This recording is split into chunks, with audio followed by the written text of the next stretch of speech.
So let's just take a moment to talk about funerals, and this is where I do get a huge privilege to conduct such an important moment for a family that are going through a really difficult time. It's also a huge responsibility because essentially they are asking a stranger to write and talk about their loved one. So it's something I'm very passionate about, and I do not take this role lightly. Now, generally speaking, there are three types of funerals. You'll get a minister-led funeral, which is in relation to someone's particular faith. You will get a humanist funeral, which is led by someone from the Humanist Association, where their beliefs are based more scientifically about the universe. And then there are the celebrant-led services. Now, we are just the advocate of the family and create whatever it is that they want. We can do semi-religious, we can have hints of humanism if they so wish, whatever they want. It's about them. Now, the beautiful thing about celebrant-led services is it's not about me. I do inject some of my personality into the services I conduct because that's who I am. I am a human being. I care very much about my job, and I care very much about the families I work with, and that hopefully will transfer and show.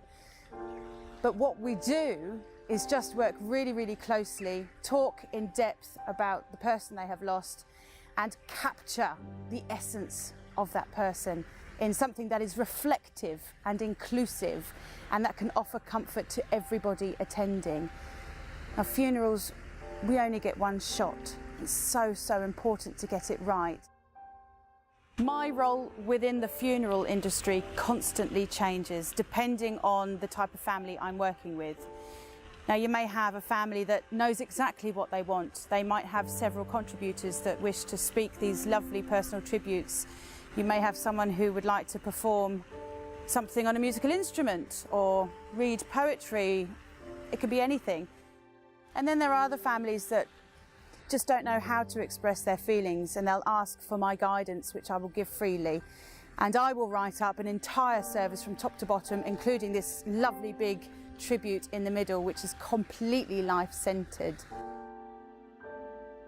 Then there are some families that like to involve the entire congregation, and one lovely example of that is fingerprinting the casket, where you have an ink pad, and one by one the congregation will come up, ink their finger, and leave a fingerprint on the casket as a last little mark to leave them with when they go.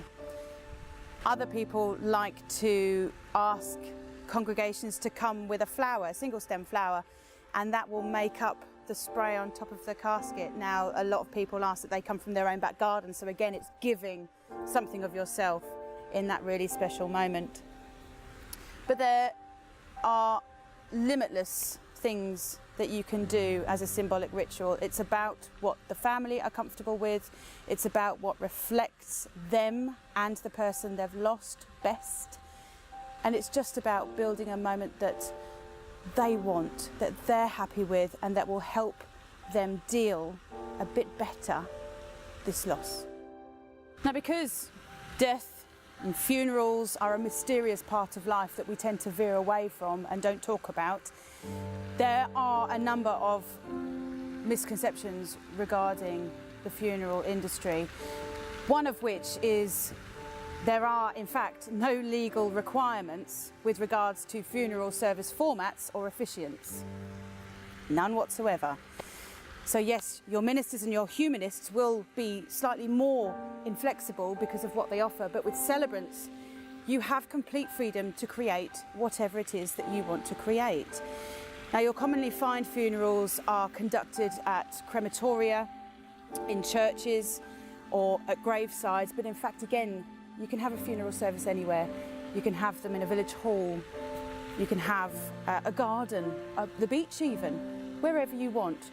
Obviously, for the committal, where the body is to find its last resting place is where the last bit will happen, so either a crematorium or in a graveside.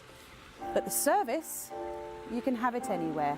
That's up to you. And a good funeral director will guide you on that and tell you what is involved in its planning. And so my role, I absolutely adore it. I'm hugely passionate about it because I am essentially just the advocate of the family I work with. I am their voice and I make things happen that they want to happen. It's really that simple.